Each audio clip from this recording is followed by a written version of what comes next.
ਆਸਫ ਅਲੀ ਜਨਮ ਸਥਾਨ ਤੋਂ ਤੇ ਹੁਣ ਅਸੀਂ ਗੱਲ ਕਰਨ ਲੱਗੇ ਹਾਂ ਇਹਨਾਂ ਲੋਕਾਂ ਨਾਲ।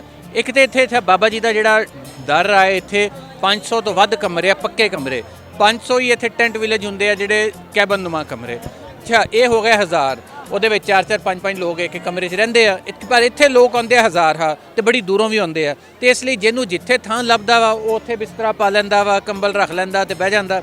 ਤੇ ਇਹ ਇਹਨਾਂ ਦੇ ਨਾਲ ਗੱਲ ਕਰਦੇ ਆ ਅਸੀਂ, ਉਹਨਾਂ ਦਾ ਬਿਸਤਰਾ ਤੇ ਮੈਂ ਜੁੱਤੀ ਲਾ ਦੇਵਾਂ। ਤੇ ਹਾਂਜੀ, ਕੀ ਹਾਲ ਹੈ ਜੀ, ਠੀਕ ਹੋ? खैर, ਕੀ ਨਾਂ ਤੁਹਾਡਾ? मेरा नाम लालचंद, ਕਿੱਥੋਂ ਆਏ ਹੋ? हम जिला कंबर शहदादकोट डिवीजन लाड़काना से। ਆ ਤੁਸੀਂ ਇੱਥੇ ਥੱਲੇ ਹੀ ਕੰਬਲ ਵੀ ਪਾਏ ਹੋਏ, ਬਿਸਤਰੇ ਵੀ ਪਾਏ ਹੋਏ, ਇਹ ਕੀ ਚੱਕਰ? ये इस चक्कर है, हम बाबा गुरु नानक साहब के जन्मभूमि में आए हैं। उसका मेला है, वर्सी है, उसका जन्मदिन है, उसके हम मेले में आए, वर्सी में आए, हम बच्चों के साथ आए। फिर हमारा उधर से 5-6 बहुत बड़ी गाड़ी जो कोचें हैं वो निकलती हैं। उधर से हम बागड़ी बिरादरी, हिंदू बागड़ी बिरादरी से ताल्लुक़ रखते हैं और हम खुशी से आए। इधर हम पाकिस्तानी हैं, सिंध सूबा सिंध के रहने वाले। इसलिए कि इधर जगह कम हो गई है, कमरे नहीं है, इसकी वजह से हम इधर फुटपेरी पे ही गुजार के चला जाएगा, क्योंकि हमारे बाबे का जन्मदिन है, बाबा गुरु नानक साहब की। इसकी वजह से 14 तारीख से इधर पंजा साहब गया था, फिर हम करतारपुर, कल हम लाहौर थे, उधर गुरुद्वारे में, अर्जन सिंह के गुरुद्वारे में। फिर आज हम इधर आए हैं तो नानकाना साहब। इसकी वजह से थकावट हो गई है, इसके मसले से ये आराम कर रहा है। हम तो ये देख रहे कदीम कबील प्राचीन बागड़ी बिरादरी से ताल्लुक़ रखते हैं, जो पूरे सिंध से जत्थे की सूरत में लाखों हज़ारों के तादाद में ये सामने जो भी है, ये जितने भी कम्युनिटी यहाँ आई है, क्योंकि हमारा जो गुरु नानक साहिब है उसकी जन्मदिन के लिए हम यहाँ शरीक हुए हैं। ਇੱਥੇ ਨਾ ਇੱਥੇ ਸਾਰੇ ਥੱਲੇ ਬਿਸਤਰੇ ਰੱਖੇ ਹੋਏ ਆ, ਕੰਬਲ ਆ, ਹਰ ਕੋਈ ਇੱਥੇ ਪਿਆ ਵਾ। ਆਪਾਂ ਇੱਧਰ ਅੱਗੇ ਵੀ ਚੱਲਦੇ ਆ ਤੇ ਇੱਧਰ ਦਿਖਾਉਂਦੇ ਆ। ਅੱਛਾ, ਪੂਰੀਆਂ ਫੈਮਲੀਆਂ ਇੱਥੇ ਆਉਂਦੀਆਂ ਵਾ, ਇੱਥੇ ਆ ਕੇ ਜ਼ਾਹਿਰ ਆ ਆਪਣੇ ਨਾਲ ਬਿਸਤਰਾ ਪੂਰਾ ਲੈ ਕੇ ਆਉਂਦੇ ਹੋਣੇ ਆ। ਉਹਨਾਂ ਨੂੰ ਬਲਕਿ ਪੁੱਛਦੇ ਆ ਕਿ ਬਿਸਤਰੇ ਤੁਸੀਂ ਕਿੱਥੋਂ ਲੈ ਕੇ ਆਉਂਦੇ ਹੋ, ਨਾਲ ਲੈ ਕੇ ਆਉਂਦੇ ਹੋ ਕਿ ਇੱਥੋਂ ਮਿਲਦੇ ਆ? ਕੰਬਲ ਤੇ ਬਿਸਤਰੇ ਤੁਸੀਂ ਨਾਲ ਲੈ ਕੇ ਆਉਂਦੇ ਹੋ ਕਿ ਇੱਥੋਂ ਮਿਲਦੇ ਆ?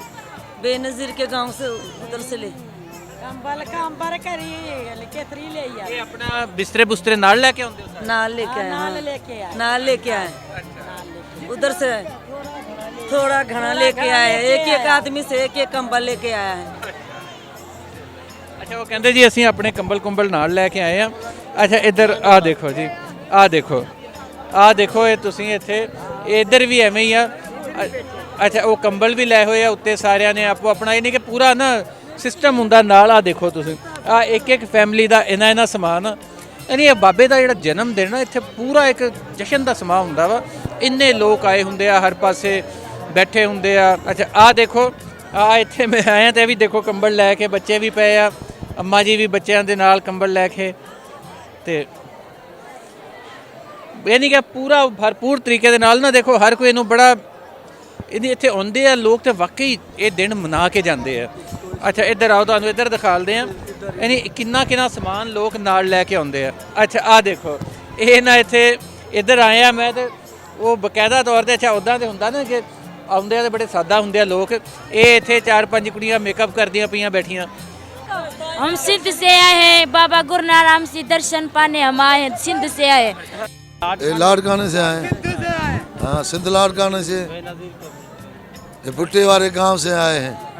हाँ, बड़ा बर्तन बड़ा सामान लेके आए हो नाल। किन्ने के दिन रहने का प्रोग्राम? ये 2-3 दिन यहाँ रहेंगे। यहाँ की सुखड़ी ले जाते हैं अपने सिंध में, इसीलिए उधर भी मिलते हैं ये, पर ये सुखड़ी ले जाते हैं यहाँ से।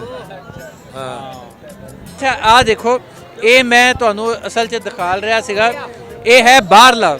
ਇਹ ਜਿਹੜਾ ਬਾਹਰ ਲੰਗਰਖਾਨੇ ਦੇ ਬਾਹਰ ਵੀ ਇੱਕ ਇੱਥੇ ਪੂਰਾ ਇੱਕ ਵੱਡਾ ਸਾਰਾ ਗਰਾਊਂਡ ਆ, ਜਿਹਦੇ ਵਿੱਚ ਟੈਂਟ ਲੱਗੇ ਹੋਏ ਤੇ ਲੋਕਾਂ ਨੇ ਇੱਥੇ ਬਿਸਤਰੇ ਪਾਏ ਹੋਏ ਆ।